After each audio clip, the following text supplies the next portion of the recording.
Buckle up, because this California road trip will take you down highways where the beauty hides deadly secrets. From ghostly hitchhikers to abandoned towns, every turn promises something darker than you can imagine. What starts as an innocent journey quickly turns into a battle for survival against forces you can't see but can feel closing in. Don't look away. Each story will make you question what's lurking just out of sight. Watch till the end, because the last road you travel might be your last ... forever. Stay with us for all 10 spine-chilling tales if you dare. Story 5. The last stop. The sun had already dipped behind the horizon, casting a long shadow over the empty stretch of road.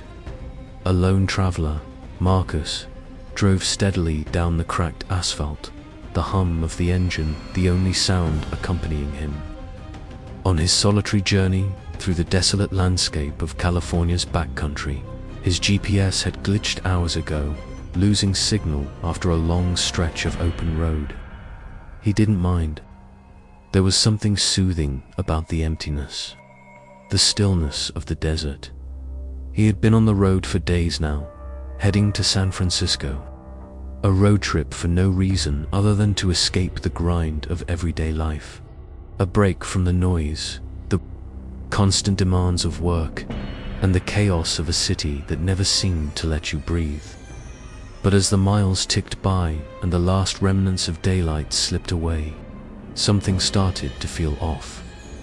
He couldn't place it at first, just a vague discomfort, like he was being watched. The light of his headlights flickered, casting eerie shadows across the barren land. His phone was dead, and there was no service out here, nothing but the road, winding on into the unknown. Marcus shifted in his seat, glancing out the window at the endless stretch of dirt and scrub. There had been no other cars for hours. He was alone. Then, up ahead, a faint light appeared, a tiny, glowing speck on the horizon. It wasn't a star, it was too low. A building, maybe. He squinted, leaning forward, eager to find somewhere to stop. Gas stations were few and far between on this road, and he'd been running on fumes for miles. He pressed his foot harder on the gas, eager to make it to whatever was ahead. The glow grew larger as he neared, revealing an old, weathered sign. That read, "Last stop." Marcus slowed down, his curiosity piqued. He hadn't seen anything like it before, especially not out here. The place looked like it had been abandoned for years, the paint on the sign peeling and faded, and yet the dim light in the distance remained steady. Finally, after what seemed like an eternity of desert and emptiness, he reached a run-down convenience store with a single flickering light above the door. The parking lot was empty, save for a rusted old sedan parked near the entrance. The windows were clouded with dust, and the doors were slightly ajar, creaking in the wind. Marcus hesitated. Should he stop? It seemed strange, but he didn't have much choice. If he didn't refuel soon, he'd be stuck out here in the middle of nowhere. He pulled up to a gas pump that was strangely still functional, the nozzle hanging loosely. As he turned off the engine, the silence was deafening. He stepped out of the car, the dry desert air biting at his skin. The glow of the store's lights seemed almost too bright for the desolate surroundings. It beckoned him like a moth to a flame. The wind howled through the empty lot, and for a moment, Marcus felt a cold shiver run down his spine.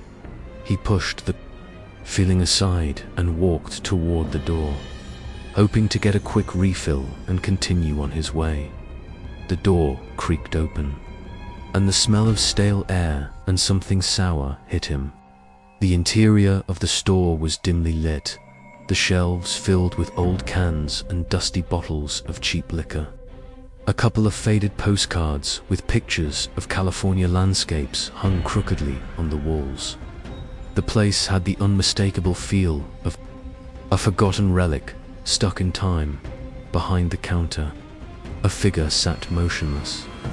It was an elderly man, hunched over with wrinkled skin and a thin grey beard. His clothes were faded and worn, as if he'd been wearing them for years. He didn't acknowledge Marcus at first. Instead, he stared at the old, flickering TV on the counter that played static.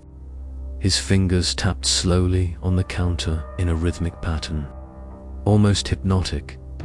Marcus cleared his throat, his voice sounding out of place in the silence. Excuse me, I need to fill up. Can you help me?" The man didn't respond immediately. His eyes slowly turned toward Marcus, and when they met his gaze, Marcus felt a chill rush through him. The man's eyes were dull, lifeless, like he hadn't really seen anyone in years. But something about them felt ... off, like they were seeing more than he should. The old man's lips barely moved as he spoke in a voice that rasped like sandpaper. "You'll need more than gas, son." Marcus froze for a moment, confused. "What do you mean?" The man smiled, his lips stretching unnaturally wide. "You won't leave here, not without paying the price." Marcus took an uneasy step back. "Look, I just need gas. I'm not interested in whatever weird game you're playing." The man's smile didn't falter. "It's no game. It's the price of the road."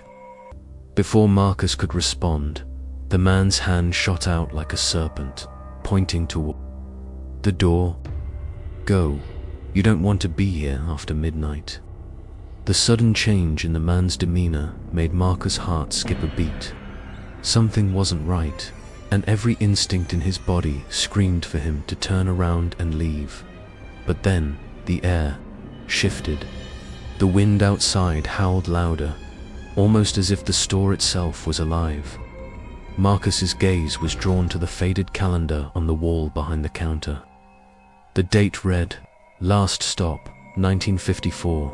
His breath caught in his throat. How could that be? The calendar was yellowed with age, the paper curling at the edges.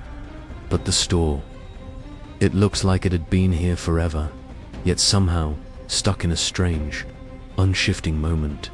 The old man let out a low chuckle. "You've seen it, haven't you? Time moves differently out here."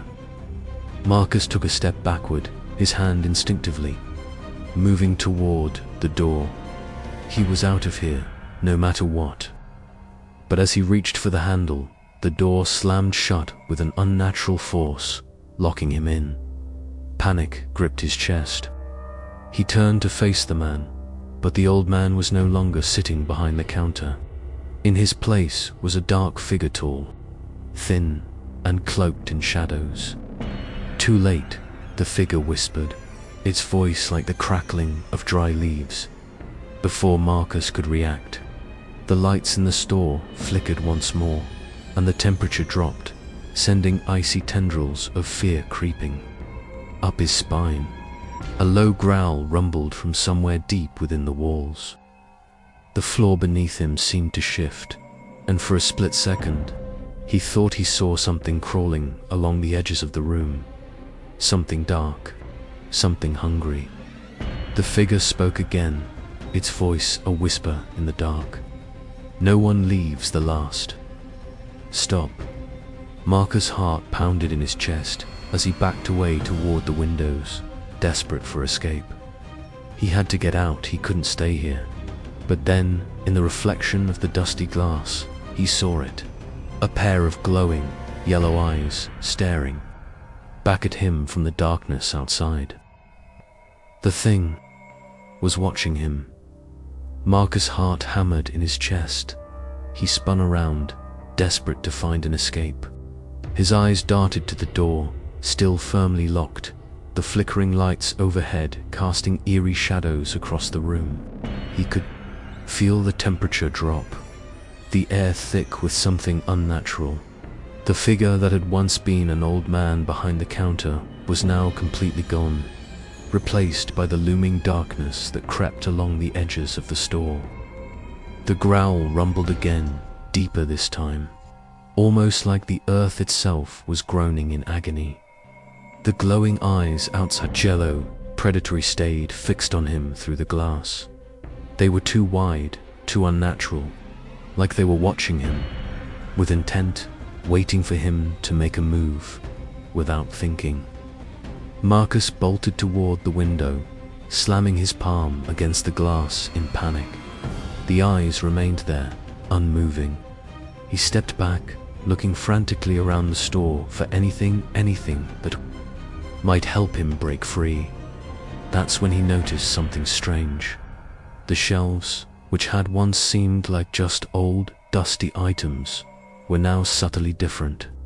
The cans on the shelves were cracked open, with dark, dried-out stains dripping from the edges, as though the items had been there for decades, maybe in place. The flickering light above him cast grotesque shadows on the walls, distorting the shapes into monstrous forms. In the corner of the room, a large, cracked mirror hung. It was covered in grime, but something about it caught his eye. He felt drawn to it, compelled to look closer. Reluctantly, Marcus stepped toward the mirror. His breath fogged the glass as he stared into the dusty reflection. But it wasn't his own face he saw looking back at him. The reflection was distorted. His figure was stretched, warped, as though he were trapped in a funhouse mirror. But there was something else. A shaped dark and menacing loomed behind him. The eyes from the outside were now visible in the reflection, larger than life, glowing with that same yellow intensity. Marcus gasped and spun around, heart racing. But the store was empty. The mirror showed only the empty shelves, the dusty floor, and the faint, creeping shadows. It was just the mirror, but the feeling of being watched that never went away. "Who are you?" he whispered to the empty store. His voice trembled. "What do you want from me?" From the corner of the room, he heard the same low growl again, but this time it was closer, much closer. His blood ran cold as he turned to face the source. There, standing in the doorway that led into the back room, was the old man, or what had once been him. His skin was pale, stretched tight over his skull, his eyes now wide open and glowing that same eerie yellow. His mouth hung open in a silent scream, and Marcus could hear the faintest sound of whispering coming from his lips, though no words formed. Marcus took a step back, his legs shaky. "Stay away from me," he shouted, his voice cracking, but the figure didn't move. It simply stood there, watching him, its eyes burning with a cold malice. The growling grew louder, now joined by the distant sound of scraping something dragging across the floor. A cold, thick fog began to seep in through the cracks of the walls, swirling around Marcus' feet, making it harder to breathe. The store had become a trapper place with no way out, no escape.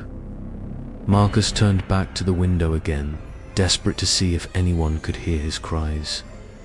The glowing eyes outside were now joined by several more pairs.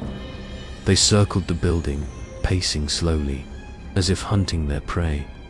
The figure in the doorway raised its hand, its fingers long and twisted, pointing toward Marcus. Its mouth opened wider now, revealing rows of sharp, jagged teeth, dripping with something dark and thick. "Run," the figure rasped, its voice now more like a hiss. "But you cannot outrun this road." Marcus' heart raced. He had to do something. He had to get out.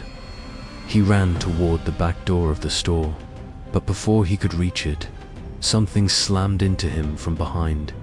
It wasn't a person. It wasn't even a creature. It was a force. A wave of cold, suffocating darkness, like the very air had turned to a thick, choking sludge. His breath caught in his throat, and he stumbled forward, falling to the ground. The darkness closed in around him, filling his lungs, his mind, his soul. He couldn't move, couldn't breathe. The last thing he saw before everything went black was the glowing eyes of the creatures outside, watching with a strange satisfaction. When Marcus woke, the world around him was still. The fog had vanished. The eerie light of the store had disappeared, leaving only darkness in its wake.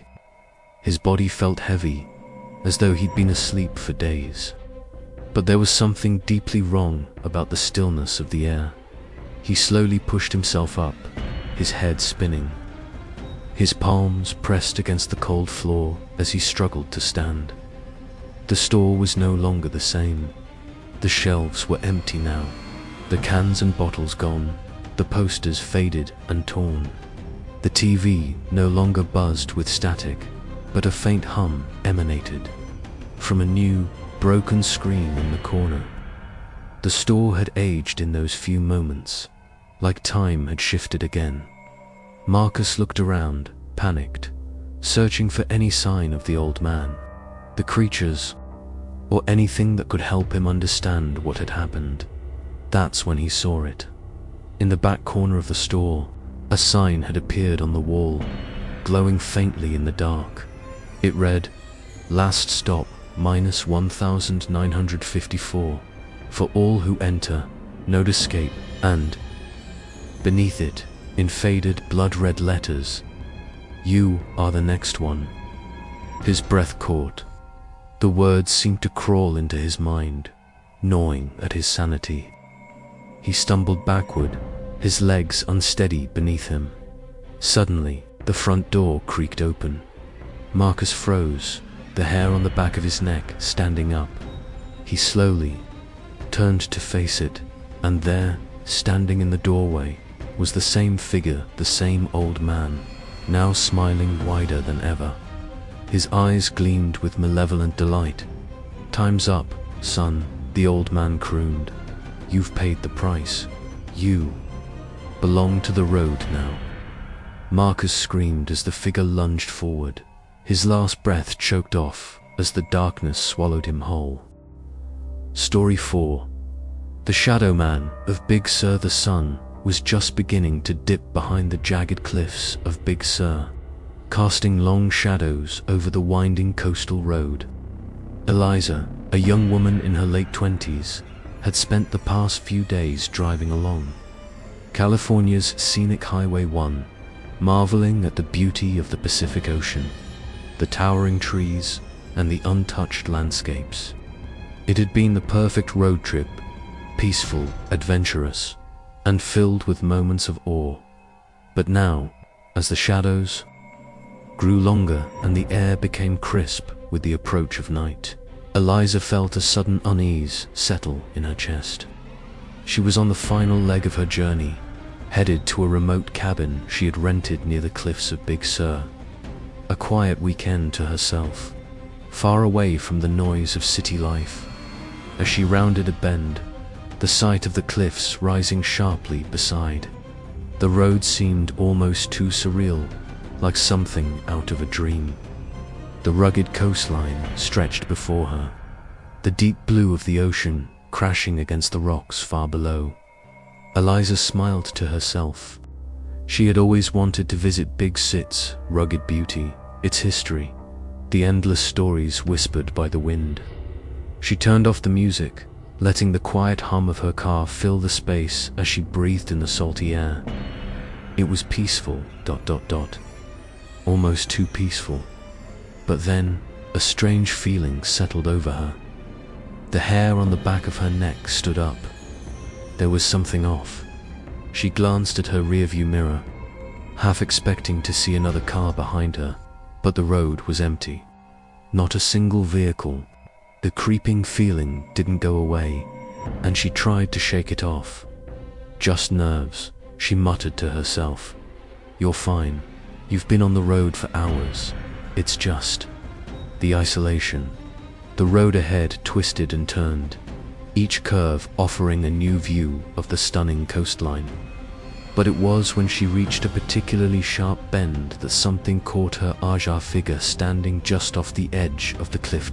At first, Eliza thought it was a trick of the light, or perhaps someone taking in the view, but as she drew closer, her stomach churned. The figure didn't move. It stood perfectly still, almost unnaturally so. She slowed her car to a crawl, squinting at the silhouette. It was tall, too tall. The figure was dressed in dark clothing, though it was hard to make out specifics at this distance. The oddest part, however, was its head. It was tilted slightly to the side, like it was studying her, or waiting. A shiver ran down Eliza's spine. Something about that stance felt wrong, as if the figure were aware of her presence in a way that went beyond simple observation. She gripped the steering wheel tighter, her knuckles turning white. Her foot hesitated on the gas. Should she stop? Ask if the person needed help? But she couldn't shake the overwhelming feeling that something was horribly off. Without warning, the figure turned. It wasn't just a turn of the head. It was as if the entire body rotated in one fluid motion, almost too fast. The face, what she could see of it, was completely obscured by shadows, but the outline of a tall, gaunt figure was unmistakable. The figure seemed to move into the darkness of the trees without a sound, disappearing just as quickly as it had appeared. Eliza's heart pounded in her chest. Her instincts screamed at her to speed away, but something kept her frozen. Something was pulling her to the spot. A curiosity, or maybe a darker force. The shadow, the figure, it hadn't been human. Get a grip, she told herself, forcing her foot back onto the gas. It's just a person, maybe someone out for a late walk. Nothing strange about that. But even as she tried to convince herself, the feeling of being watched didn't leave. It followed her. She could feel it in the air, heavy, suffocating. The stillness around her now seemed unsettling. It was as if the world itself had gone quiet, holding its breath. The drive to her cabin took longer than expected, and the sun had nearly disappeared by the time she turned off the main road and onto a smaller gravel path that led to the cabin. The area was isolated, no neighbors for miles. It was exactly what she had wanted, a retreat from the chaos of her busy life. As she pulled up to the cabin, she couldn't shake the unease. The darkened woods surrounding the cabin seemed to close in on her, and she felt as though the night itself were watching. Eliza quickly grabbed her bags, locked the car, and headed inside. The cabin, though rustic, was cozy and warm, the perfect escape. She set her things down by the door and moved to the small kitchen, making herself a cup of tea to settle her nerves. The fire crackled in the fireplace, casting flickering shadows across the room. Outside, the wind whispered through the trees, carrying with it the scent of pine and salt water. Yet, no matter how much she tried to relax, the strange encounter on the road gnawed at her. The figure, the way it had moved, so unnaturally, so swiftly. She couldn't shake the thought that something wasn't right. The sensation of being watched lingered, growing stronger as the minutes passed. She tried to distract herself by unpacking her things, but every time she looked out the window, she couldn't help but glance toward the woods, her eyes darting back and forth in search of something. A sound broke through the silence. It was faint at first, but unmistakable. The crunch of footsteps on the gravel outside. Her heart skipped a beat. She rushed to the window and peered outside, half expecting to see someone standing there. But all she saw was darkness. The wind howled again, shaking the trees, and for a moment she thought she saw a shadow pass between them. A tall, elongated figure. She recoiled from the window, her breath quickening. Her pulse thudded in her ears. The figure from earlier, the one by the cliff, it had to be the same one. Eliza's mind raced. What was going on? Was it just her imagination, playing tricks on her? Or was something truly out there? Something that had been following her, watching her. Desperate for some sort of explanation, she grabbed her phone. No signal, of course. The cabin was in the middle of nowhere. She had no way of calling for help, no way of reaching anyone. She took a deep breath, trying to steady herself. There was no reason to panic. She wasn't a child. She could handle this. But just as she turned away from the window, the lights flickered. A sharp, unnerving sound echoed from the woods outside, a deep, guttural growl that made her blood run cold.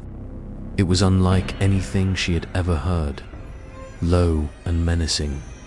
A growl that didn't belong to any animal she knew. The doorbell rang. Eliza froze, her breath caught in her throat. Who could possibly be out here at this hour? And why hadn't she heard a car? She hesitated, then slowly walked to the door, her hand shaking as she reached for the handle. The growl came again, louder this time, closer. She could feel the hairs on the back of her neck standing on end with a deep breath. She opened the door. There was no one there. But there, in the dirt just outside the threshold, was something else. Something she didn't expect. A set of footprints, dark and large, too large to be human. They led into the darkness of the woods, disappearing into the night. Her pulse raced. There was no denying it anymore. The figure she had seen earlier, the one by the cliff, had followed her here. It was no coincidence. She slammed the door shut and bolted it.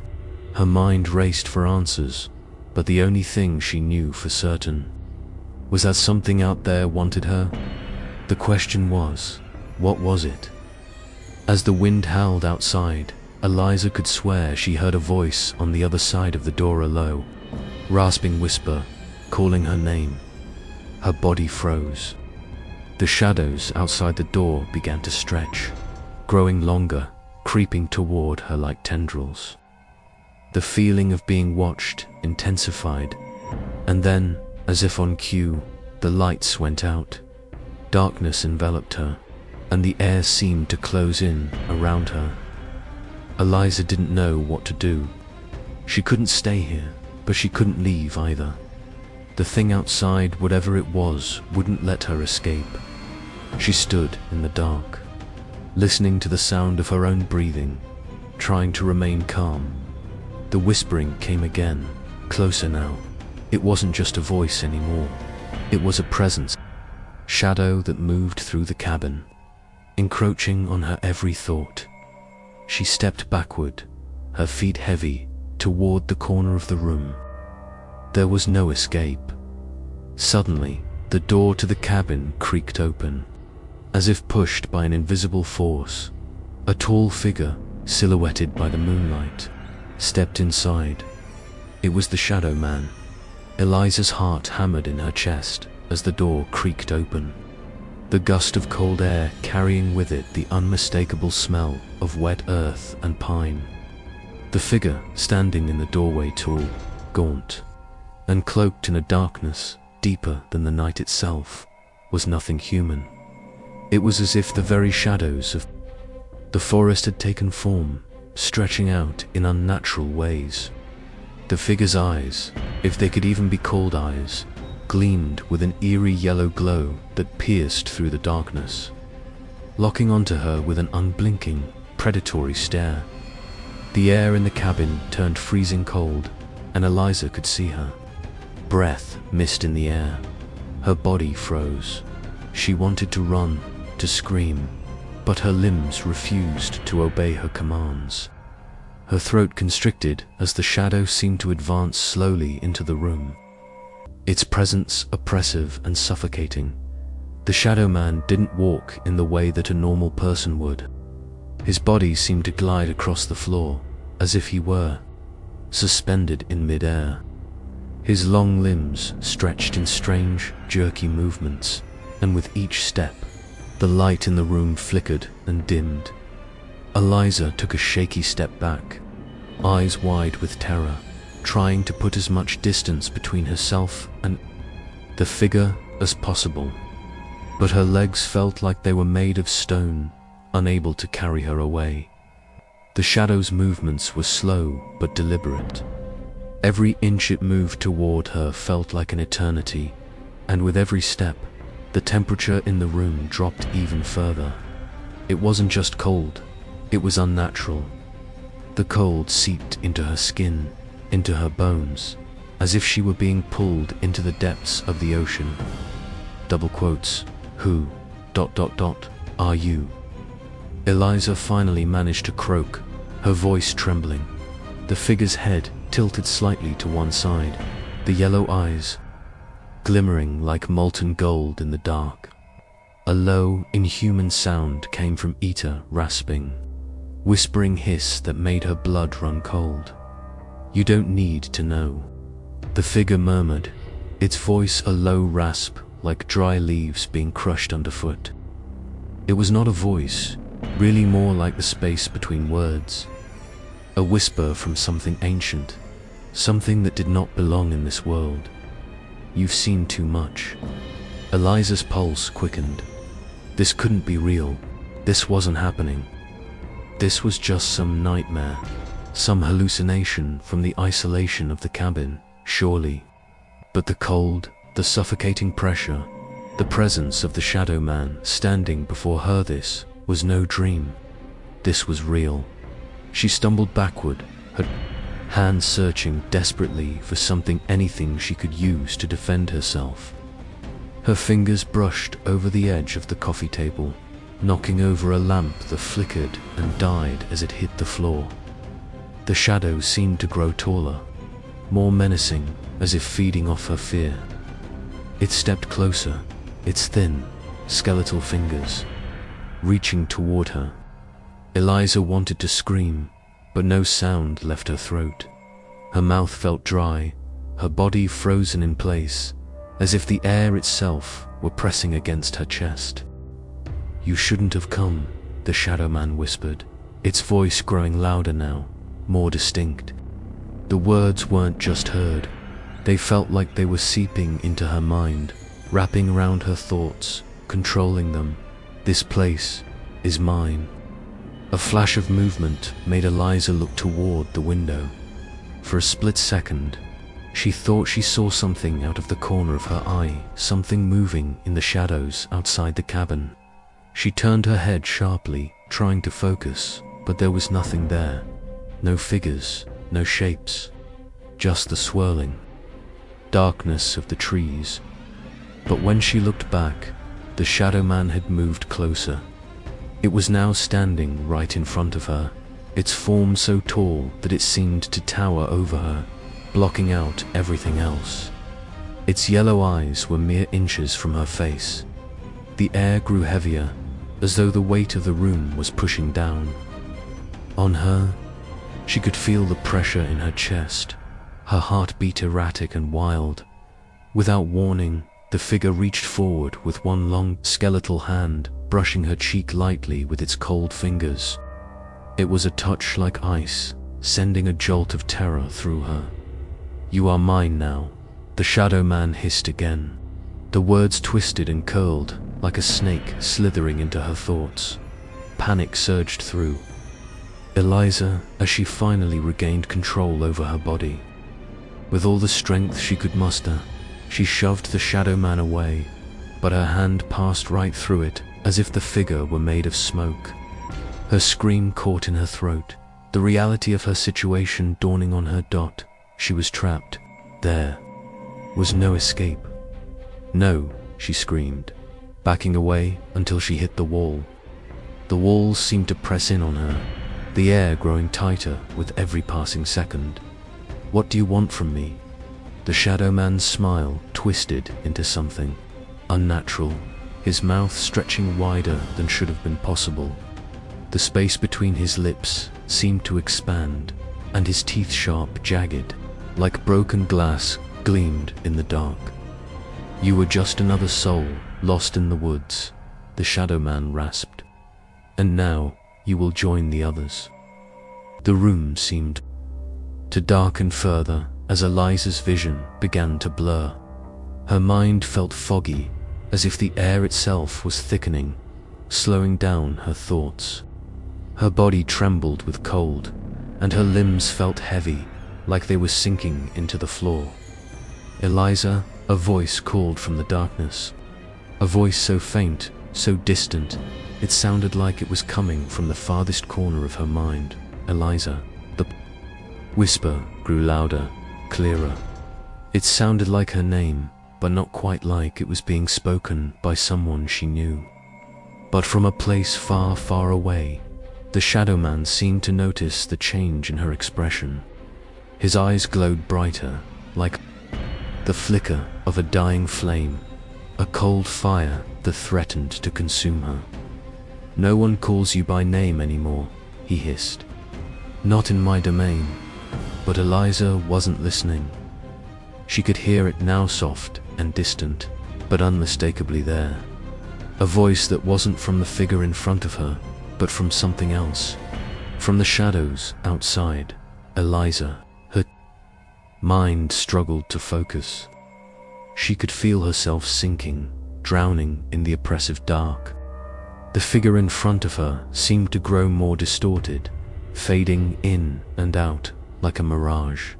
Was it real? Was any of this real? "Eliza." The voice was clearer now, louder. She forced herself to blink, to focus.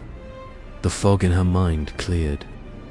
Just enough for her to make out something in the corner of the room, a shadow in the shape of a man. But this one, it was different. It didn't feel wrong. It felt familiar. "Elisa, look at me." Her heart skipped a beat as the shadow in the corner began to form into something more solid, more tangible. The outline of a figure, tall, but not monstrous. A human shape, clothed in dark clothing, with sharp, familiar features. "Eliza, you're not alone." The figure in the corner stepped forward, its form becoming clearer with each passing moment. The shadow that had been stalking her was fading, replaced by this new, comforting presence. "Eliza." "It's me," the figure said, its voice soothing and gentle. "I'm here." Her breath hitched as the figure emerged from the shadows fully. It was a man, someone she recognized. David, her brother, who had disappeared years ago while hiking in these very woods. "Eliza," David said again, his eyes filled with sorrow. "You have to get out of here.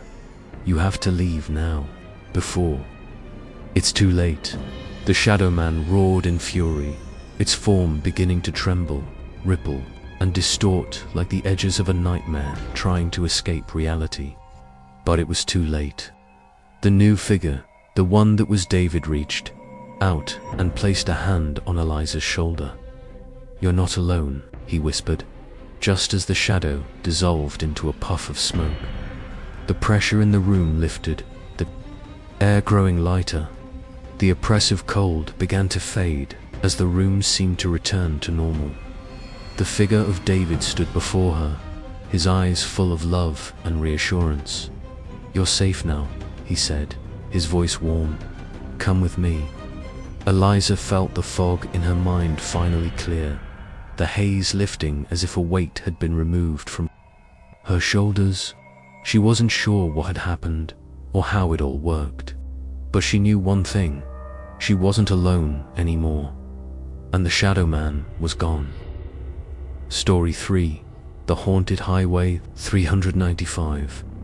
The sun had already set as Jack made his way north on California's Highway 395, the last stretch of his solo road trip before reaching his final destination, a quiet cabin in the Sierra Nevada mountains. He had been on the road for hours, and the empty, endless stretch of highway seemed to stretch before him, like a dark ribbon of asphalt cutting through the heart of the desert. Jack wasn't worried about getting lost. The highway was straightforward, straight as an arrow in most places, except for the occasional curve as it wound through the barren, rocky landscape. The open sky stretched above him, filled with stars, while the quiet hum of the engine was the only sound. He had been on this road countless times in the past and felt at peace with the solitude. After all, he needed this break. A few days to clear his mind. No distractions, no noise, just the endless road. But as the hours passed and the darkness deepened, Jack began to feel something strange in the air. A subtle shift, something out of place, though he couldn't put his finger on it. He glanced around, but there was nothing. Just the occasional dilapidated sign marking the miles along the highway, the remnants of ghost towns long abandoned. The silence on the highway was oppressive, and the further Jack drove, the more he began to notice how eerie it felt. The once beautiful view of the Sierra Nevada mountains had been swallowed by darkness, and the temperature had dropped significantly, even though it was still summer. The winds kicked up dust and sand that danced along the roadside, making the landscape feel even more desolate. Jack wiped his brow, the sudden chill making his skin crawl. He could feel the weight of the isolation closing in around him. He glanced at the clock on the dashboard. It was nearly midnight. He hadn't planned on driving this late, but the road was empty, and he felt a strange compulsion to push forward. Maybe he was getting too tired. He needed to stop for gas soon, but the miles between towns were growing longer and longer. He pressed his foot down on the gas pedal, eager to reach the next town, but a faint flicker in his rearview mirror caught his attention. He blinked. A set of headlights. They were distant, barely visible in the rear view, but they were there.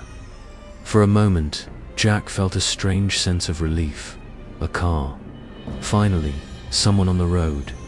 He hadn't seen another vehicle for miles, and the thought of another driver on this deserted highway made him feel less alone. But as the seconds passed, the headlights seemed to get closer, faster. Too fast. Jack glanced in the mirror again, squinting at the light. The car wasn't speeding, it was just there. Right behind him, a few seconds ago, it had been far off in the distance. But now, it was nearly on top of him. His pulse quickened. He pressed his foot harder on the gas, trying to put some distance between himself and the strange vehicle. The car wasn't tailgating. There was no sign of headlights getting brighter or closer. But Jack felt an inexplicable sense of urgency. The car was still there, and it had no reason to be following him at this time of night. Jack's stomach churned as the thought crossed his mind. What if this wasn't another driver? What if it was something else? The headlights continued to hover behind him, their presence weighing heavily on his chest. He thought he saw a figure sitting in the driver's seat, but it was too far away to make out any details. Jack tried to keep his breathing steady, gripping the wheel tighter. His heart thudded in his chest as the miles dragged on, the car never wavering from its position behind him. No matter how fast he drove, no matter how many turns he made on the long, straight stretches of highway, the headlights stayed fixed, following him. Suddenly, a flash of movement in the corner of his eye made Jack jerk his head toward the side of the road. A figure stood in the shadows just beyond the shoulder of the highway tour, thin and draped in tattered clothing. It was as if they had materialized out of nowhere. Jack's pulse spiked, and his foot instinctively slammed on the brake, though he had no idea why. The figure didn't move. It just stood there, its face obscured by shadows, its presence sending a shiver down his spine. Jack's breath quickened as the car behind him drew closer. the headlights so bright now that they bathed the highway in an eerie glow. He glanced back at the rearview mirror again, only to find that the car was no longer there. He whipped his head around, his stomach sinking. There was no car. There was only the vast, empty road stretching into the night, just as it had been before. Jack's hands trembled as he looked in every direction, searching for the vehicle he thought had been following him. Nothing. Panic rose in his chest. His mind raced. Was he losing it? He had been on the road for too long. He hadn't slept enough. Maybe he was imagining things. But the figure on the side of the road, the shadowy figure that seemed to appear out of thin air, was still fresh in his mind. That figure didn't belong there. It didn't fit. And the car that had been behind him, the one that had disappeared, it wasn't right either. He had to get off this road. He had to find a town, a gas station, something, anything to break the tension that had begun to suffocate him. But the highway stretched endlessly ahead of him, the blackness of the night wrapping around him like a tightening noose. There was nothing but the sound of his engine and the eerie, unsettling silence. Suddenly, his headlights illuminated something in the distance, an old, run-down gas station, half hidden by the overgrown grass and dark trees. Jack's heart skipped a beat. He hadn't seen any signs for a town, let alone a gas station. He hadn't even known one existed out here. His eyes darted back to the rearview mirror. He was alone again. There were no headlights, no car behind him, no figure on the side of the road. Maybe he was losing his mind. He pulled into the gas station, his tires crunching over the gravel as he parked next to an old, weathered pump. The station was dark, save for a single flickering light above the door. The place was abandoned. There were no cars, no people. Only the silence of the desert night. Jack sighed in relief, the tension in his chest easing for the first time in what felt like hours. He turned off the engine, grabbed his wallet, and got out of the car, his boots crunching on the gravel. His mind was still reeling from what had happened, but the quiet of the gas station seemed to calm his nerves. He walked toward the entrance, the door creaking as he pushed it open. Inside, the air was thick with dust and stale air. The shelves were filled with old cans of food, faded advertisements on the walls, and a few boxes of mystery items. It looked like no one had been here for years. Behind the counter, an old man sat hunched over, reading a newspaper. His glasses were perched low on his nose, and he barely glanced up as Jack approached. Jack cleared his throat. "Hey, I'm just stopping for some gas. What's the deal with this place? It looks abandoned." The old man grunted, his voice gravelly and slow. "Not many people stop by anymore. Most people drive right past. No one wants to stop here." "Not at night," Jack frowned. "What do you mean?" "I didn't see any other stations for miles." The old man's eyes shifted to Jack, but his gaze was strange, almost distant, as though he wasn't quite seeing Jack at all. "You don't understand this road. It pulls people in. Some come and some don't leave." Jack felt a chill wash over him. There was something in the man's eyes, something that didn't belong. It wasn't just age, it was fear, or perhaps something worse. The old man leaned forward, lowering his voice to a whisper. "Get back in your car, boy. You don't want to be here after dark.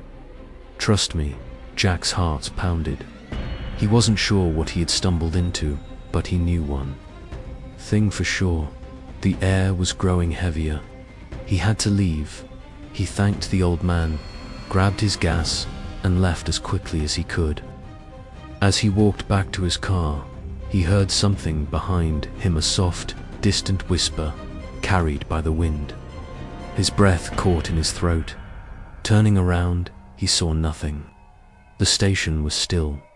He started the car, his hands trembling as he gripped the wheel. The road stretched ahead, dark and silent. The feeling of being followed returned, this time stronger, more insistent. He couldn't shake it, couldn't escape it. As he drove back into the night, Jack swore he saw headlights in his rear view. Mirror again, this time. They never went away. Jack's grip tightened on the steering wheel as he continued down Highway 395. The headlights from the rearview mirror glowed steadily, following him like an unrelenting shadow. Every time he checked, they were there, positioned just behind him, unwavering in their pursuit. His mind raced. He had been alone for hours, with no other cars in sight. The road had been desolate and empty until now. He could see the reflection of the headlights in his mirror, but when he turned to look through the back window, there was nothing.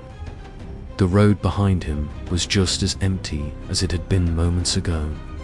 His heart beat louder in his chest, each thump resonating in his eardrums. He wasn't imagining this. The car was there, but when he looked directly at it, it was gone. Focus. Jack, he told himself. Focus on the road. Get to the next town. Get there and everything will be okay. But that creeping feeling, the weight of being watched, pressed down on him, suffocating his thoughts. He glanced at his fuel gauge.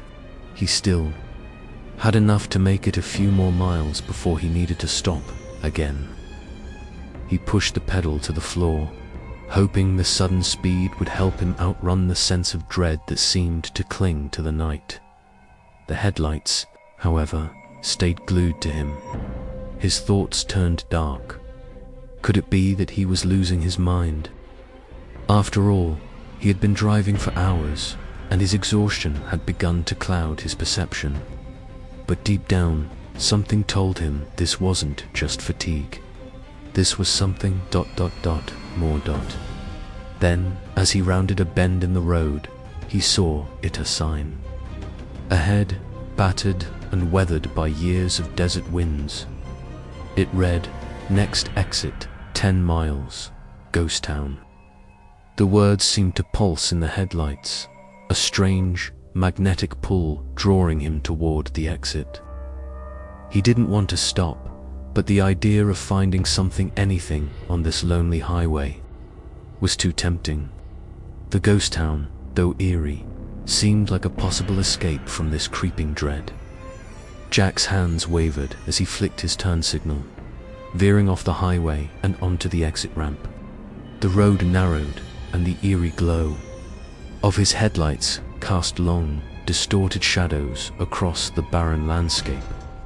The dark silhouette of what appeared to be an old gas station came into view, its windows darkened, its structures sagging under the weight of time. He slowed his car as he neared the entrance, half expecting to see someone or something standing in the middle of the road.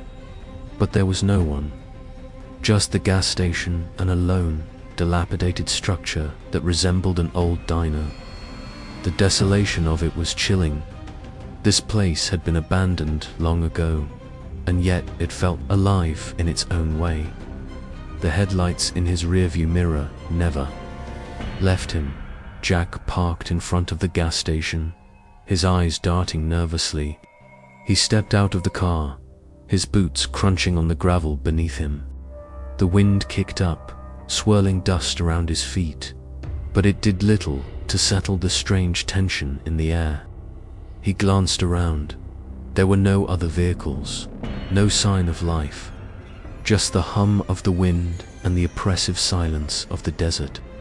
Night. As he walked toward the gas station, the door creaked open, and he hesitated. He wasn't sure what to expect, but everything about this place felt wrong. Every instinct in his body screamed for him to leave. But the headlights, those damned headlights, remained behind him. He stepped inside, and the air was thick with...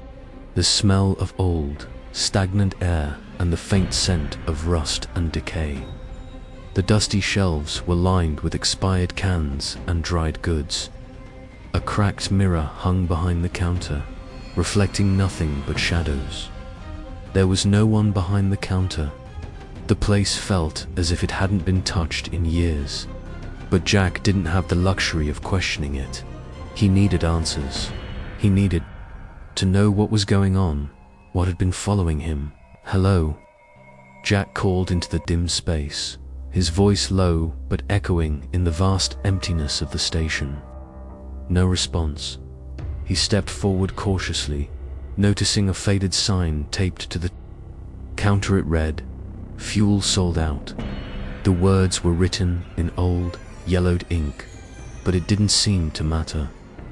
There was no one to sell him fuel anyway. Suddenly, the door creaked open behind him. Jack whipped around. A man stood in the doorway, his face obscured by the shadow of his wide-brimmed hat. He wore a tattered coat and long, weathered boots. He was older, perhaps in his 60s or 70s, his face lined with age and wear. But it wasn't just his appearance that unnerved Jack. It was the man's stillness, the way he didn't move, didn't speak. He simply stood there, staring at Jack with unreadable eyes. Jack opened his mouth to speak, but the words caught in his throat.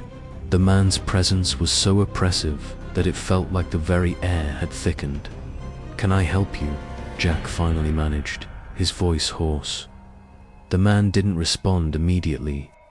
He simply stepped further into the room, his boots scraping against the floor with a sound like nails on a chalkboard. He lifted his hand and pointed toward the window, his bony finger trembling slightly. Jack followed the gesture and turned toward the window.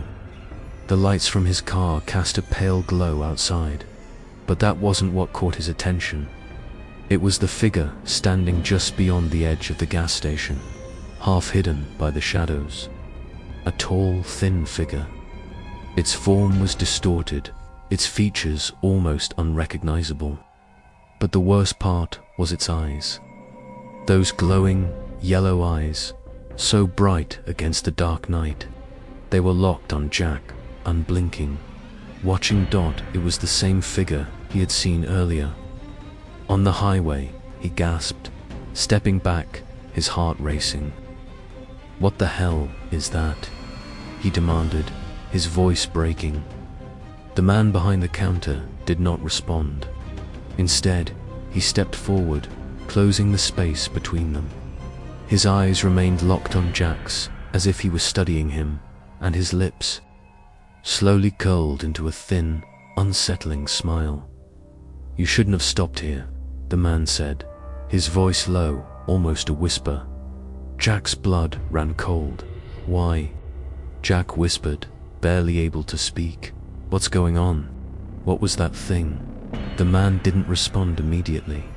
Instead, he tilted his head to the side, almost as if considering Jack's question.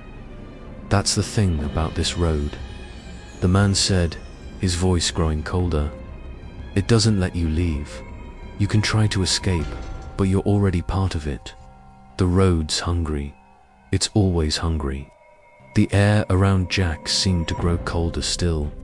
The shadows in the room deepened, and the faint flicker of light outside cast long, twisted shapes across the walls. Jack's mind raced. This wasn't just some isolated ghost town. This place, this highway, was alive in a way he couldn't comprehend. The man's smile widened, revealing a set of yellowed teeth. "It's not just a highway, it's a trap, and now you're part of it, forever." Jack backed up, his breath quickening. "No, this can't be real. This isn't real." The man chuckled softly. "It is. It's been real for every soul who has ever traveled this road. And you, ... you're not going to be the last." Suddenly, the door behind Jack slammed shut, plunging the room into darkness. Jack's heart skipped a beat. his breath caught in his throat as the man's form moved closer. The lights outside flickering as though they were struggling to stay alive. "Get away from me," Jack shouted, scrambling for the door, but his feet were heavy, his legs paralyzed with fear. And then he saw it. The figure from outside, no longer in the shadows, but now standing directly in front of him. Its eyes blazed with that same glowing yellow, and it was closer now. Impossibly close. It was reaching for him. Jack screamed. Jack's pulse raced, his mind spinning as the figure from outside drew closer. He could see nothing of its face, just those horrifying yellow eyes. His breath came in short, shallow gasps, panic clouding his thoughts. Every muscle in his body screamed for him to run, but his legs wouldn't obey. It was as if the very air had grown thick, heavy, suffocating him. The figure reached out toward him, its fingers long and spindly, pale as bone. Its hand hovered just inches from his chest, and Jack could feel the cold seeping through his clothes, as if the very touch of the air around it was freezing him from the inside out. He flinched, stepping back, but the darkness seemed to push him forward, closer to the thing in front of him. "No, please." Jack managed to shout, his voice cracking. The creature didn't speak. It didn't need to. Its presence was its message. The chill in the room grew deeper, wrapping itself around him like a vice. The room itself seemed to warp, the walls twisting and distorting, as if the building were alive, feeding off his fear. Suddenly, the man behind the counter, who had stood eerily silent for too long, spoke, his voice carrying an unsettling calm. "You don't understand, do you? The highway is cursed. It pulls people in, one by one, until there's no escape. Those who get too close are bound to it forever. The road isn't just asphalt. It's a hunger, a thing that feeds on the lost." Jack's breath caught. He tried to back away, but his body refused to move. It felt like he was rooted to the floor, stuck in place, unable to escape the looming presence of the figure and the terrifying words of the old man. The creature's yellow eyes gleamed brighter now, reflecting in Jack's wide, horrified gaze.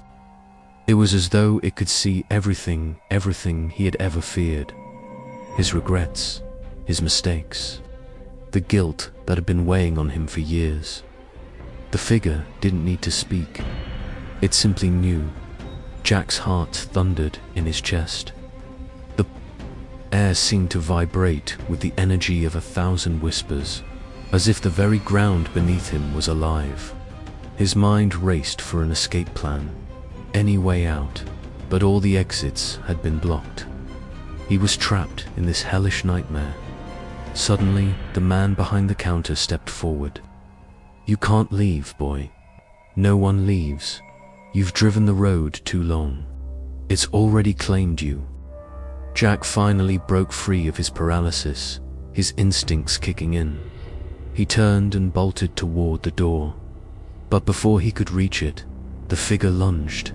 It was faster than anything he had ever seen, moving in a blur of shadow and unnatural speed. The cold skeletal hand wrapped around his arm, its grip like ice, pulling him back toward the counter. Jack screamed, "Let go of me." But the figure's grip only tightened. His vision blurred with panic, and for a moment, he thought he could see the highway again in the distance dim headlights. The road stretching ahead like a final vision before his demise. The man at the counter didn't move, his face blank, his eyes filled with an ancient sorrow. "It's too late for you now," he muttered softly, almost as if talking to himself. "Too late for all of us." Jack kicked and struggled, but the more he fought, the more the shadowed figure seemed to gain strength, its grip impossibly strong. It was as if it was feeding off his fear, growing more solid with every ounce of terror he released. Just as Jack thought he would be dragged into the abyss, the creature paused, its gaze locking onto his face with an intensity that made his blood run cold. For a moment, time seemed to stop. The world around him faded into silence. "Do you want to know the truth?" the figure whispered, its voice like dry leaves rustling in the wind. "The road never lets you leave because it needs you. All the souls that travel here are bound, tied to the highway. You're not the first, and you won't be the last. The highway doesn't take your life, takes your soul." Jack's breath hitched, his mind raced. What was it saying? The road wasn't just a physical place.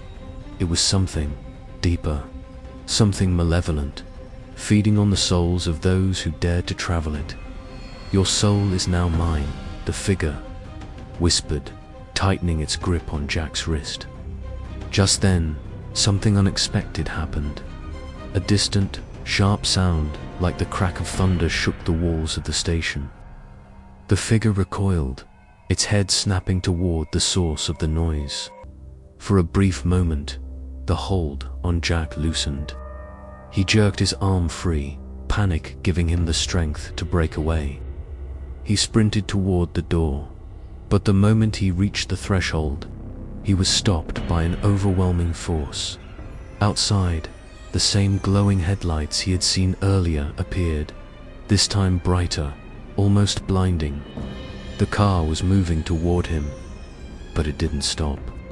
The headlights swelled in intensity as it rushed toward him. He could hear the roar of the engine, like a beast growing closer with each second. He stumbled backward, realizing the truth. The car wasn't real. It wasn't another traveler on the road. It was part of the same curse, part of the hunger that gripped the highway. The creature, its figure now twisting and shifting in the dim light, reached toward Jack again. But this time, it wasn't just pulling him back, it was dragging him toward the car. "No," Jack screamed, his voice hoarse with terror. His legs buckled as the force of the creature's pull grew stronger. The car reached the gas station with an eerie screech. Stopping just in front of him, the door swung open, and Jack saw the figure inside, its outline dark against the blinding headlights. It was the same shape as the one that had followed him. With a violent tug, the figure in the gas station threw Jack toward the car. He stumbled, falling into the passenger seat as the door slammed shut behind him. The headlights of the car filled, his vision blinding him. The engine roared to life. The car sped forward, faster than anything he had ever experienced. Jack's head slammed against the window as the vehicle raced down the highway at breakneck speed, the road blurring into a tunnel of darkness. "No," Jack screamed, his mind racing with panic. He was trapped. The car was part of the road, and the road was never going to let him go. It was feeding off him now, drawing him in. The figure sitting next to him remained silent, its face hidden in shadow, but its eyes, they were always watching, always waiting. The road stretched on, endless and unforgiving. Jack tried to scream again, but no sound came out. He tried to break free, but his body was numb, paralyzed with fear. The highway had claimed him, and the cycle would continue. Story 2. The Lost Canyon. The sun was beginning its slow descent behind the jagged peaks of the Sierra Nevada as Nathan drove deeper into the wilderness. The road, a dusty, forgotten trail that twisted through the forest, had been little more than a faint line on his map. His GPS had long lost signal, and the lack of any real markers made it feel like he was entering an entirely different world, one where time slowed and the familiar comforts of civilization seemed miles away. Nathan was used to solitude, a hiking enthusiast, He sought the kind of adventure that pushed the boundaries of comfort. He had been exploring the backcountry for years, trekking through remote mountains, deep canyons, and forgotten trails. But there was something different about today's journey, something that made him feel uneasy. It was supposed to be a quick weekend trip to check out a mysterious, unnamed canyon he had stumbled upon during a late-night search. No one seemed to know about it, not even the locals. But he had a fascination with the unknown, and the more he dug into its obscure references, the more he was drawn to it. The Lost Canyon. He had parked his car at the edge of a narrow dirt road and made the final leg of the journey on foot. The trees grew dense, their branches intertwining high above, casting long shadows that made the forest feel like an endless labyrinth. The farther he walked, the quieter the world became, so quiet, in fact, that it seemed like he was walking through some sort of forgotten space. Trapped in a suspended moment of time, Nathan shook off the unease that had begun to crawl under his skin. It was just the isolation, he thought. Just the silence of the wilderness. He had been in these kinds of places before, but this place felt different. The air was thick, charged with something he couldn't name. He had been following a narrow, overgrown path that, according to his research, would eventually open up to the canyon's edge. But now, as the shadows deepened and the wind began to stir the dry leaves underfoot, Nathan found himself feeling the strange sensation that he was being ... watched. He paused, turning his head quickly to scan the surrounding forest, but all he saw were the twisted shapes of trees and the shifting shadows. There was nothing out of place, nothing threatening. He exhaled sharply, trying to dismiss the feeling, but it lingered, like an itch just beneath the surface of his thoughts. He kept walking, each step carrying him deeper into the silence. The trail became more difficult to navigate as rocks and thick vegetation started to block his path. His boots crunched over the gravel and fallen branches as he continued, determined to reach the canyon. The air around him seemed to grow colder. With every passing minute, the wind whispered through the trees, but it didn't sound like the normal rustle of leaves. It was ... different. Almost as if the forest itself was sighing, breathing in rhythm with him. Nathan stopped again. He had just passed a large boulder, one that seemed oddly out of place, when something caught his eye. A flash of movement in the corner of his vision. He turned sharply, his heart pounding in his chest. But there was nothing there. It wasn't an animal, he knew that instinctively. It was too fast, too deliberate. He took a deep breath, convincing himself it was nothing, but the unsettling feeling only grew stronger. He could swear that the trees seemed closer now, leaning toward him like silent sentinels. The shadows were deeper, the air thicker, and that feeling, the feeling of being watched, it had returned, more intense this time. He wasn't alone. Something was out there. He pressed on, his footsteps quicker now. He had to reach the canyon. He had to see it, for whatever it was that drew him here. The forest began to thin as the path opened into a small clearing, and Nathan finally saw it. The canyon, that at first, it looked peacefuller, quiet, serene expanse of rock and earth that stretched far beyond his sight, a place untouched by time. The sheer cliffs that bordered it were weathered, and the ground below appeared to have been worn smooth by centuries of erosion. But as Nathan stood at the edge and peered down into the depths, a sense of vertigo took hold. There was something wrong with this place. He felt it in his gut. The hairs on the back of his neck prickled. The landscape felt ... off. The canyon stretched downward. But there was no immediate sense of scale. No sound of wind or water echoing from the depths. Everything was unnervingly still. It felt like a place frozen in time. A place that shouldn't exist in the way it did. Nathan hesitated. His eyes scanned the jagged edges of the canyon. The shadows seemed to deepen unnaturally where the walls met the earth below. He felt drawn to the center of the canyon, to the place where the shadows were the darkest.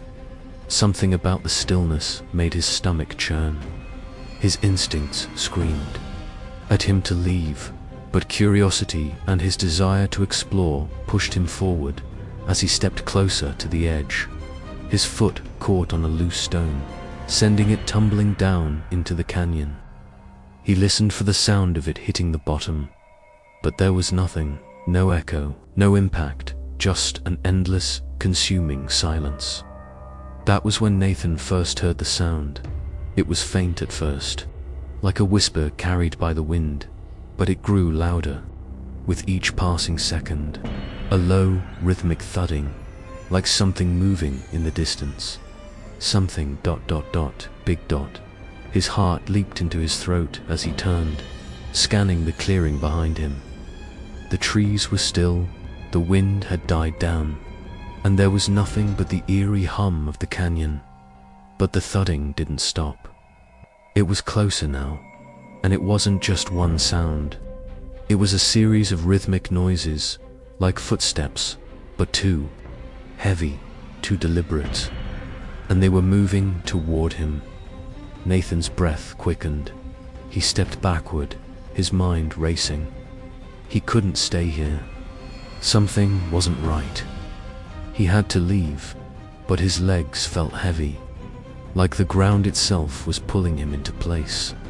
The thudding grew louder, faster. He spun around, his eyes scanning the trees and the shadows. There was movement now, figures in the distance, shapes, darting between the trunks. He couldn't make them out clearly, but they were there, and they were getting closer. Nathan's heart hammered in his chest. The feeling of being surrounded grew stronger as the figures approached. He couldn't tell how many there were, but the air around him felt charged, as if the very atmosphere was closing in.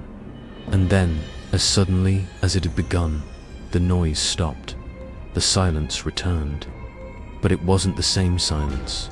It was suffocating, oppressive, like a heavy weight pressing down on him from all sides.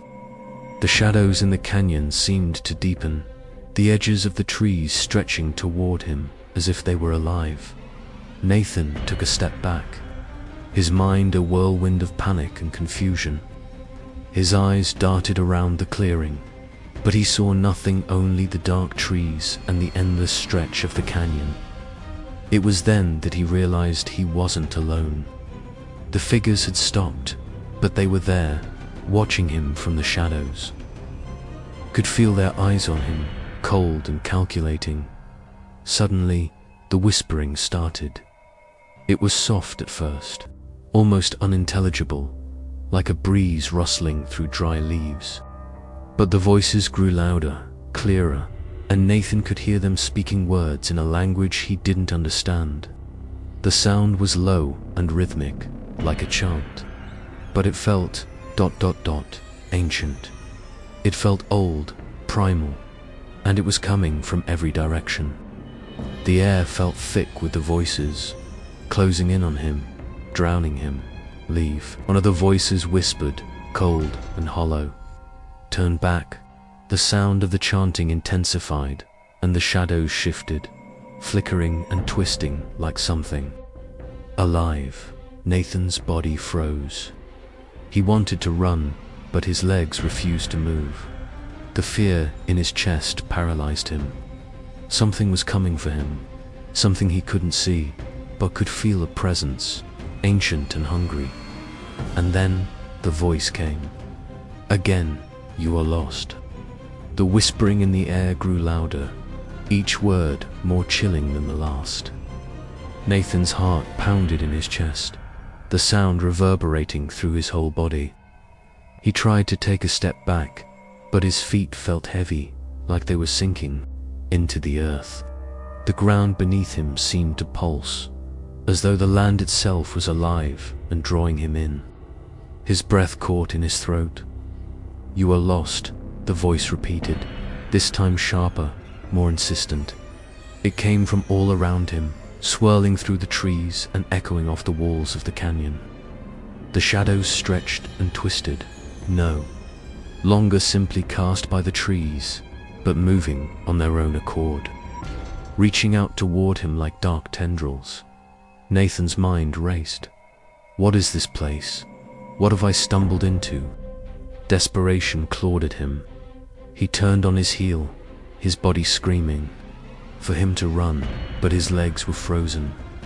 Every direction he looked seemed equally terrifying. The trees were unnaturally tall now, their branches heavy and gnarled, blocking out most of the fading light. The canyon's rim loomed overhead like a jagged crown. No escape, no way out. The whispering intensified, now accompanied by the sound of distant footsteps. He wasn't alone. Whatever was watching him, whatever was speaking in that language he couldn't understand, was drawing closer. Nathan gritted his teeth and finally managed to move, stumbling backward a few steps. He glanced down at his feet, his boots sinking slightly into the earth beneath him as he moved toward the edge of the canyon. But as his eyes flicked toward the clearing, a dark shape emerged from the shadows, standing at the far side of the clearing. It was tall, too tall. The figure stood motionless, its silhouette barely visible in the fading light, but Nathan could feel its presence like a weight on his chest. The figure was watching him, waiting. The whispering stopped abruptly. Nathan's throat tightened. He swallowed hard, trying to steady his breath, but his words wouldn't come. His body was frozen, his mind flooded with terror. The figure's features were indistinguishable, its body a shadow against the blackening sky. But the eyes, those eyes glowed faintly, yellow, like the eyes of a predator waiting to strike. The air around him grew colder, the silence growing deafening. And then the figure moved. It glided toward him with an unnatural smoothness, its long limbs stretching and shifting as though it weren't entirely solid, but something more, intangible. Its movement was too fluid, too fast, as if it existed outside of time, as if it was never supposed to be. "Leave," it rasped, its voice distorted, layered with the whispers that filled the air. "You don't belong here. Turn back." Nathan's mind screamed to run, but his legs wouldn't cooperate. The figure was too close now, its presence suffocating, its hollow eyes boring into him with a force that made his chest constrict. His body was paralyzed with fear, every instinct telling him to flee, but his body refused to move. The figure reached out a long, skeletal hand, its fingers like branches, twisted, knotted, and sharp. The air around it shimmered with a coldness that went beyond temperature, a chilling, malevolent force that made the very atmosphere feel suffocating. "You are part of it now," the figure whispered, its voice echoing in his mind, vibrating in his very bones. "The canyon, it claims all who enter." Nathan's heart pounded in his ears, and his mind spiraled into a panic. The words, the truth, sank into his mind like poison. His body was trembling uncontrollably, the realization that the canyon was no mere place of solitude settling over him like a shroud. The ground shifted beneath him, and he staggered back, finally breaking free of his paralysis. He was in danger. This wasn't just some wilderness. The Lost Canyon was a trap, a prison for lost souls, and he had wandered straight into its heart. Desperate, Nathan turned and bolted for the tree line. His legs felt weak beneath him, but the adrenaline pumping through his veins pushed him forward. His breaths were ragged, as his feet pounded against the dirt path. But he couldn't shake the feeling that the shadows were closing in around him. He heard the rustle of leaves, the creaking of branches, the distant thudding of footsteps. He was being followed. The sound of footsteps grew louder, faster, like something was gaining on him. He dared not look back. He needed to get to the edge of the canyon he had to climb out. But as he pushed through the thick underbrush, something caught his foot. A root. He tripped, falling hard onto the ground, the impact jarring his body. For a moment, he lay still, the dirt digging into his cheek, his breath coming in shallow gasps. He could feel the cold creeping into his bones, but there was something more pressing now. The ground beneath him felt wrong alive. He could feel it pulse with a rhythmic thudding, like something huge was moving below him. Slowly, he forced himself to turn onto his back, his chest heaving, and that's when he saw it. The ground before him, where the canyon met the forest, had begun to crack. The earth split open, and from within the chasm, a dark, writhing mass emerged. It was like a storm of shadows, swirling and twisting in a form that was impossible to comprehend. Tendrils of darkness shot out from the opening, like claws reaching up from the abyss. The earth trembled, and the trees around him began to groan, their trunks bending unnaturally toward the fissure in the ground. The canyon wasn't just a place, it was alive. It was feeding, and it had been waiting for him. A guttural, low roar filled the air as the shadowy mass grew larger, surging upward. It was as though the canyon itself was pulling him in, demanding that he become part of it. The mass seemed to take shape, forming into a colossal, monstrous figure, dark and featureless, but with the unmistakable outline of something ancient. Its yellow eyes gleamed, staring down at him from the depths of the earth. "You were warned," the figure hissed, its voice not from its mouth, but from everywhere inside him, vibrating through his skull. "You should have never come." Nathan tried to scramble to his feet, but his body was frozen again. The weight of the shadow pressed down on him, and he felt it pulling at his very soul. He could feel the darkness pulling at his consciousness, dragging him toward the chasm. "No," Nathan screamed, forcing himself to move, to fight the weight that held him in place. "No, I'm not staying here." The shadow figure loomed over him, its presence suffocating. The canyon's call was deafening, each whisper now a roar in his ears. And then, just as it seemed like he would be swallowed whole by the darkness, a distant sound broke through the chaos. A loud cracking sound, like thunder splitting the sky. The air shifted. The ground trembled again. Suddenly, something in the distance erupted. There was a blinding light, followed by the thunderous sound of something huge colliding with the earth. The shadows writhed in pain, recoiling as the figure's massive form faltered.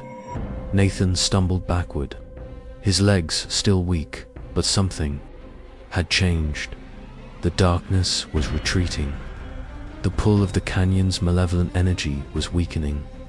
The figure shrieked, a sound so terrible that it made his blood run cold.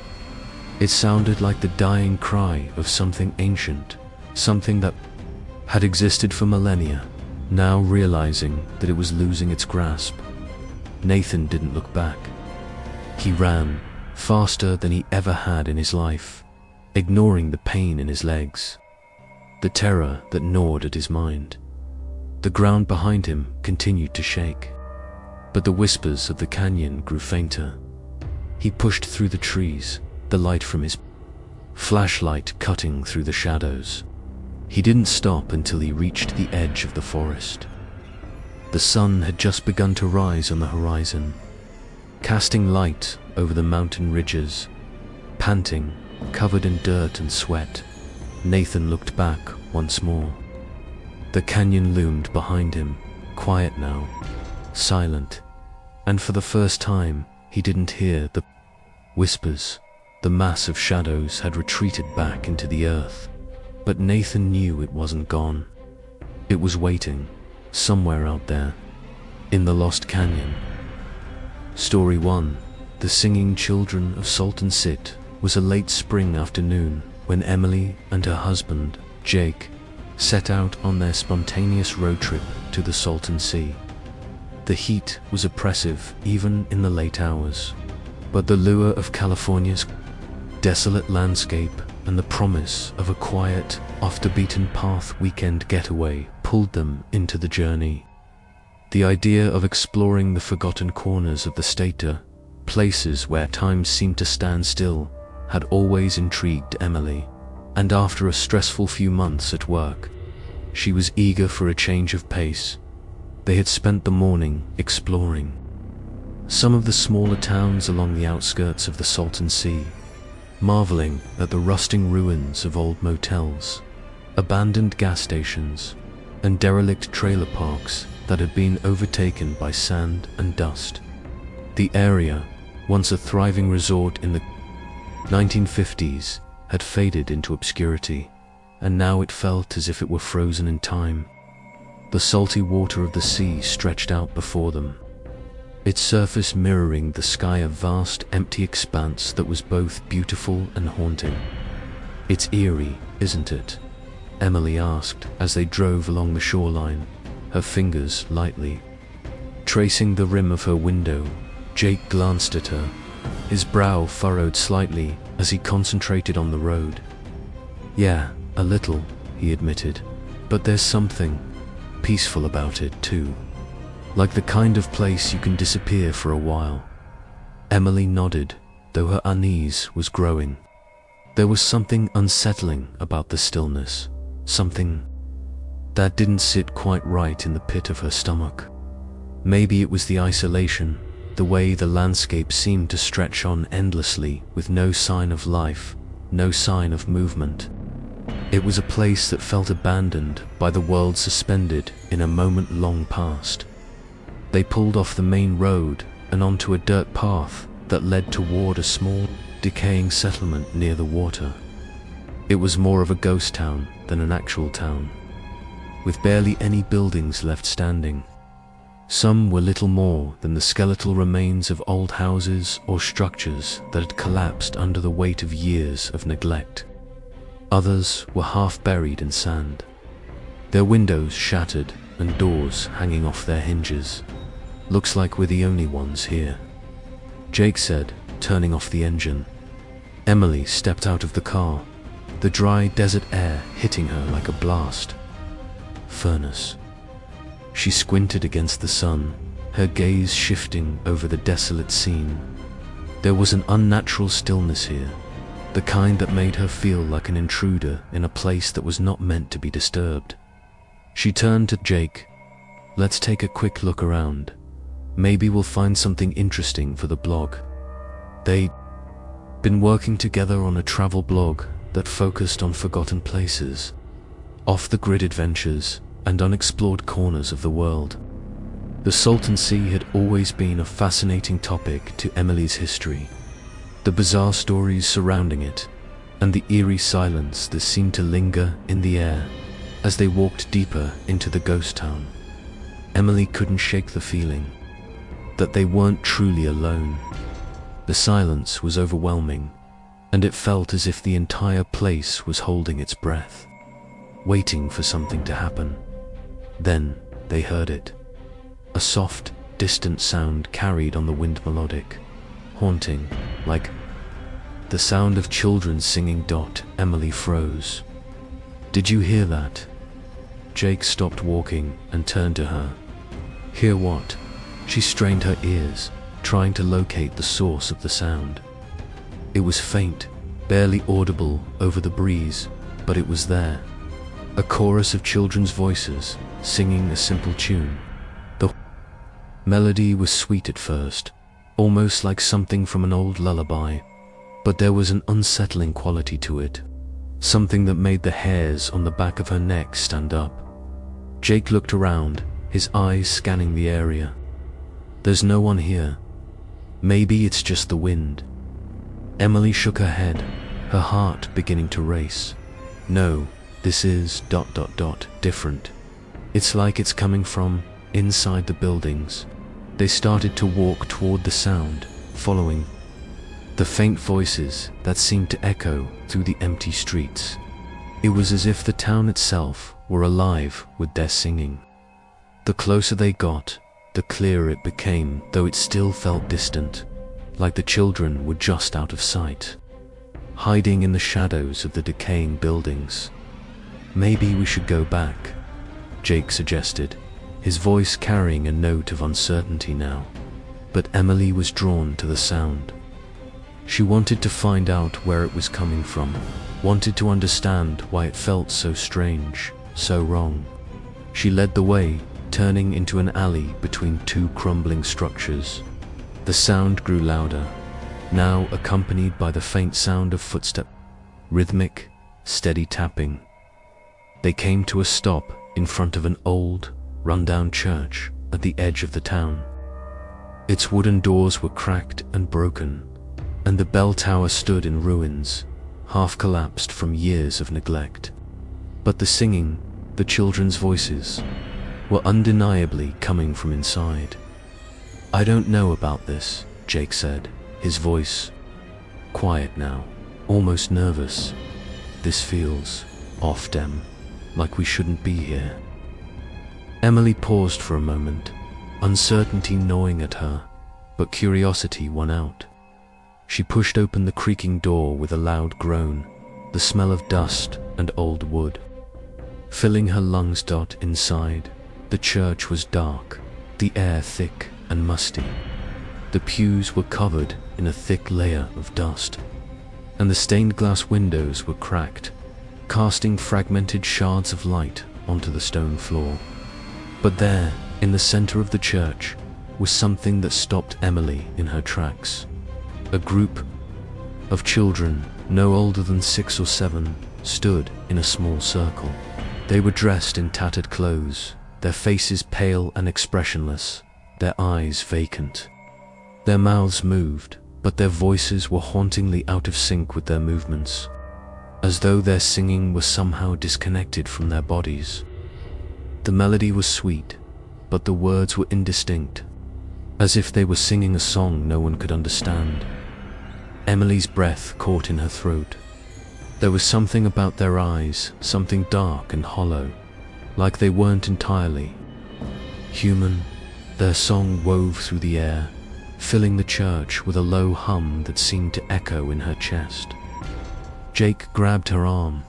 We need to leave, now. But Emily couldn't move.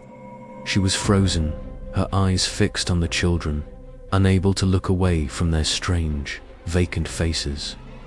The longer she watched, the more the air around her seemed to warp, like the very walls of the church were bending in time with the children's eerie song. Suddenly, one of the children's heads turned toward her, its eyes locking with hers.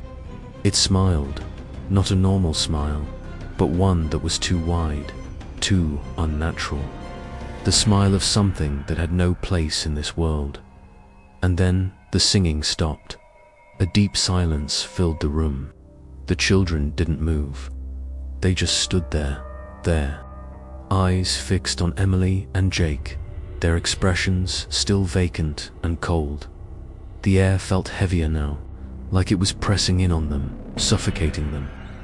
Emily's heart raced as she took a step back, her breath shallow.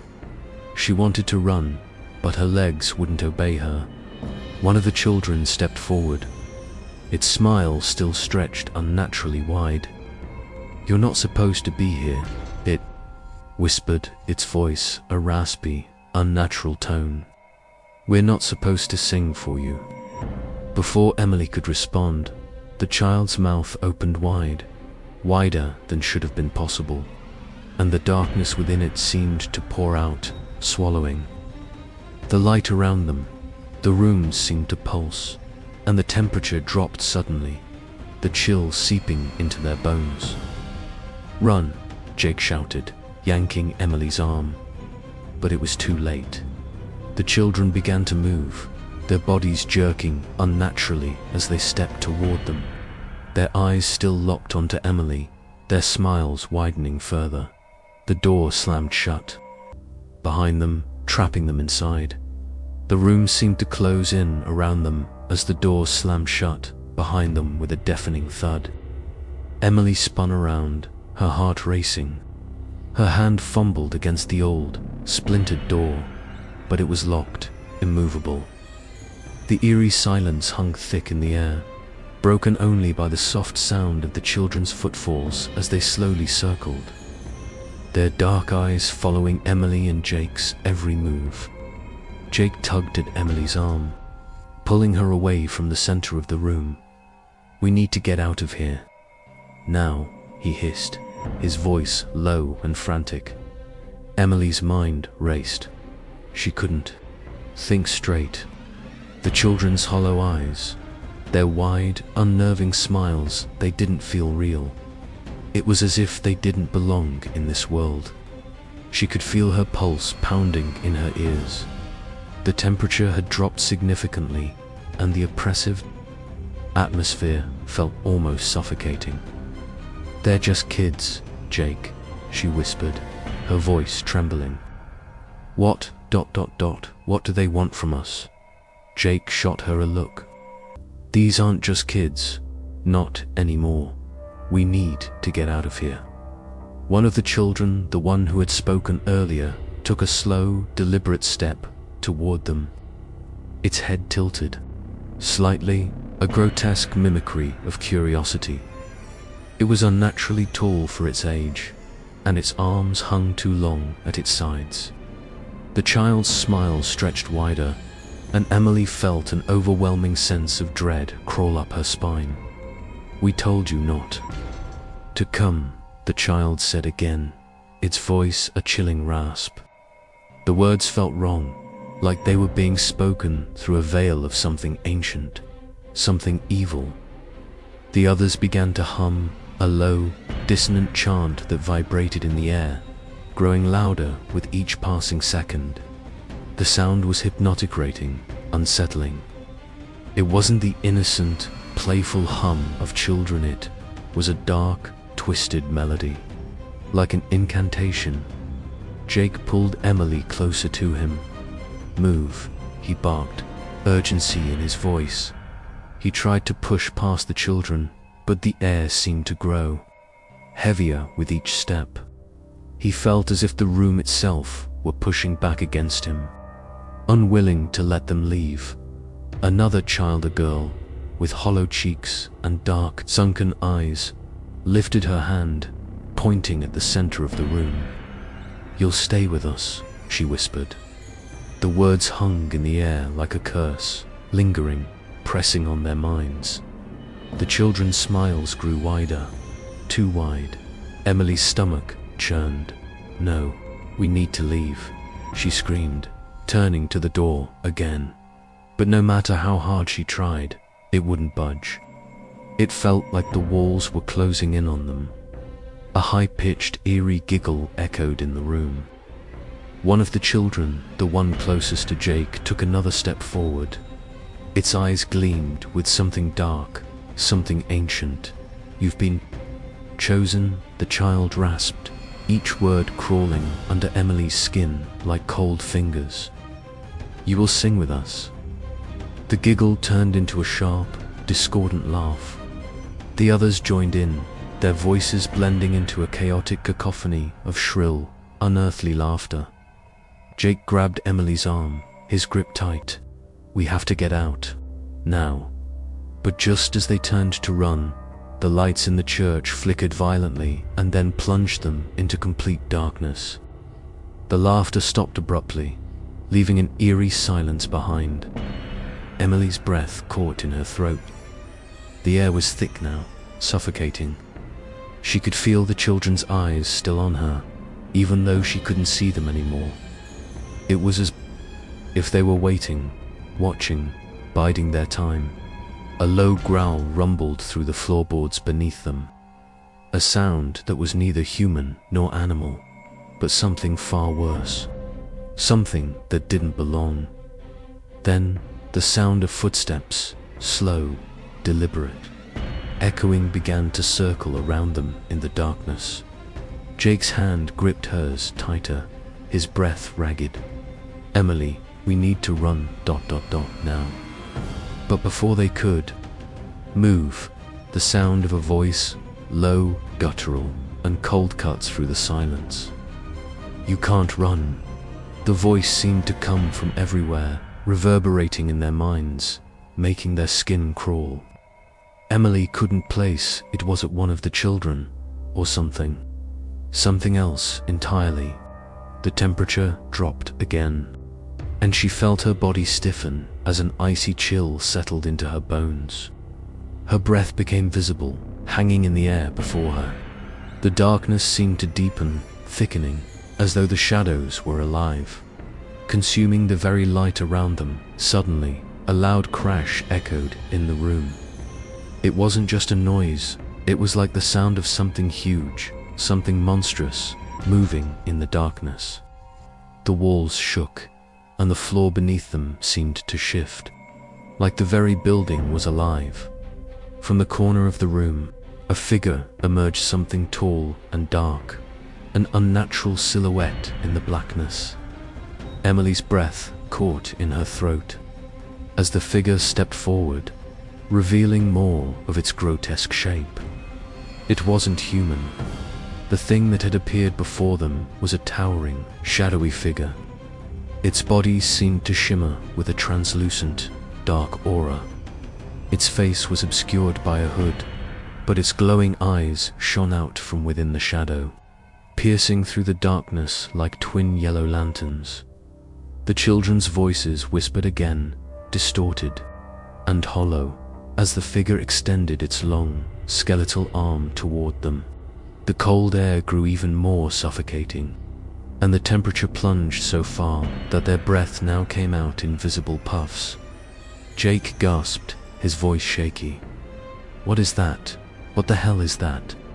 The figure's hollow voice reached them like a distant echo, but there was a weight to it, a power that sent chills down Emily's spine. "We are the forgotten. We are the lost souls, forever bound to this place. We sing, we wait for those who come, for those who wander too close to..." The darkness, the shadows surrounding them seemed to writhe, twisting around the figure like a cloak. The children stepped back, silent now, as the figure's voice grew louder, more commanding. "You have trespassed into a place of eternal hunger," it continued, its voice growing deeper, more menacing. "Once you've heard the song, you can never leave." Emily's legs shook, and her mind raced. This wasn't just some abandoned town, it was something far darker, something twisted. The singing children weren't just haunting the place, they were part of it, as if the very essence of the place had infected them, transformed them into agents of something older, something monstrous. "We won't leave. You won't leave." With that, the figure reached out, its long, bony fingers moving toward Emily and Jake.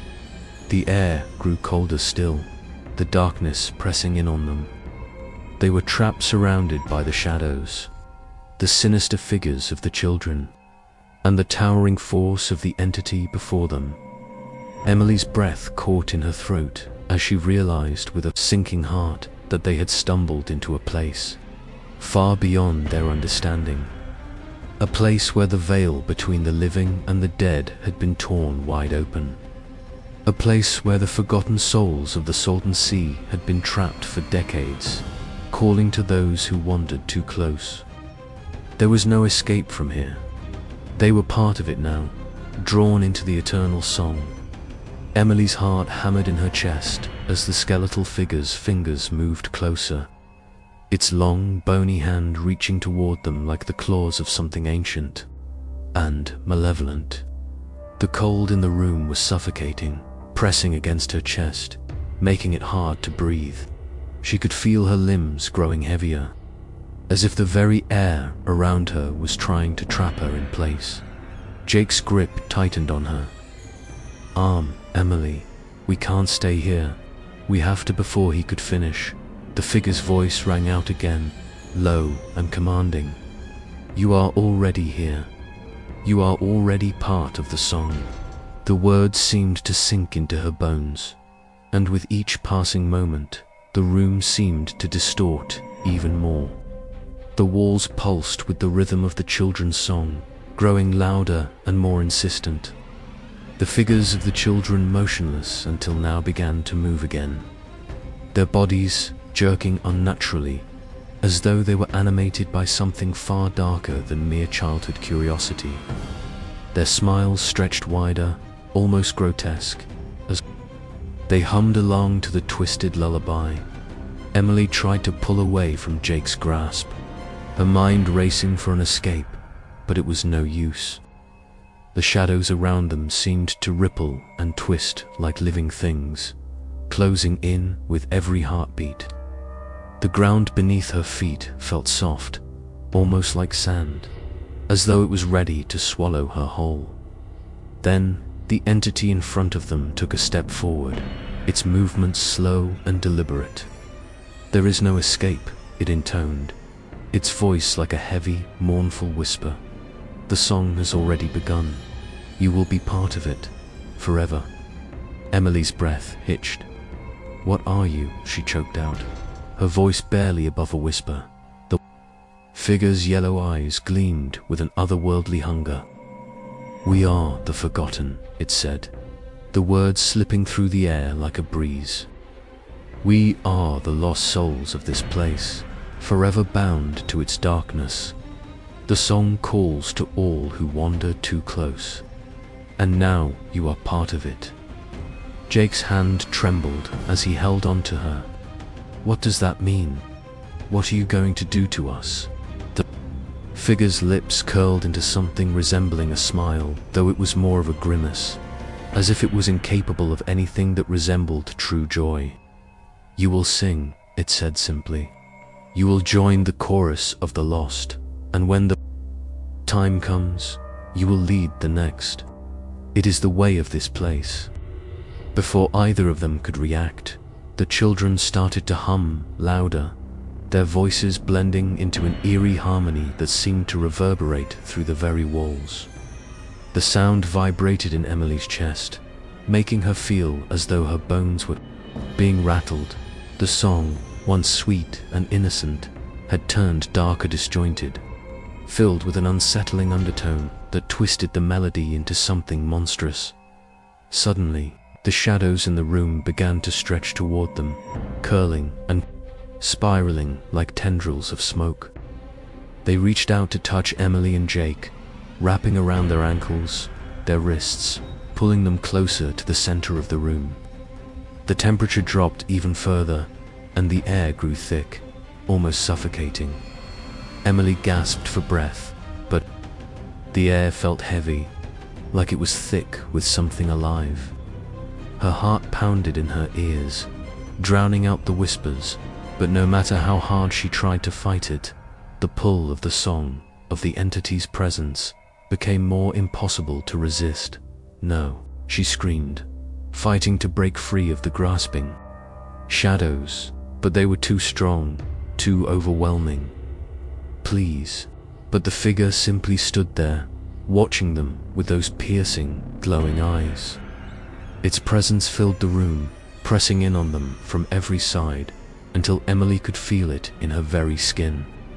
The singing children moved forward, closing in around her and Jake, their voices now overlapping with the growing intensity of the song. You cannot run, the figure murmured. You are already ours. Jake's grip on her tightened as he tried to break free, but the shadows had already wrapped themselves around him. They were pulling him in, dragging him toward the center of the room, toward the group of children. Emily screamed, reaching for him, but her body felt as if it were made of lead, weighed down by the thick air. One of the children, the girl with the hollow eyes, stepped toward Emily, her gaze fixed and cold. She opened her mouth, but instead, of speaking, she began to hum along with the others. The sound was soft at first, but it quickly grew louder.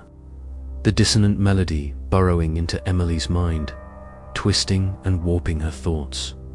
The song was alive. It wasn't just a lullaby or a chant. It was an invitation, a command. The song called to her from deep within, its dark pull dragging her into the center of the room, as if the very walls were closing in on her. "Please," Emily whispered, her voice breaking. "We don't belong here. We're not supposed to be part of this." The girl with the hollow eyes smiled again, the corners of her mouth stretching impossibly wide. "You're already part of the song," she said softly, her voice like a breath in the wind. "You can't escape." The shadows continued to pull at her, dragging her toward the circle of children. She felt the song fill her mind, drowning out everything else, until all she could hear was the eerie, hypnotic melody. Then the ground beneath them trembled. The walls of the church groaned as though the building itself was alive, shifting, warping. Emily could feel the very earth beneath. Her feet rumble, and with it, the children's singing grew louder, more chaotic. The entity's voice joined in, deep and resonating, filling her ears with a deep, bone-chilling hum. "No, ... no," Emily screamed, but the words were lost in the chaos. She was barely aware of her surroundings anymore, only of the overwhelming need to escape, to break free from the relentless pull of the song. Suddenly, the air in the church seemed to shift.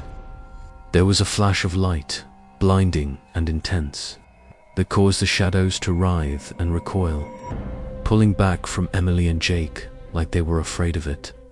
The figure the entities seemed to flicker, its shape wavering, its presence faltering. Then the confusion, Emily felt her body jerked forward, as if something was yanking her out of the grip of the shadows. The world seemed to warp around her, twisting and distorting as though reality itself were unraveling.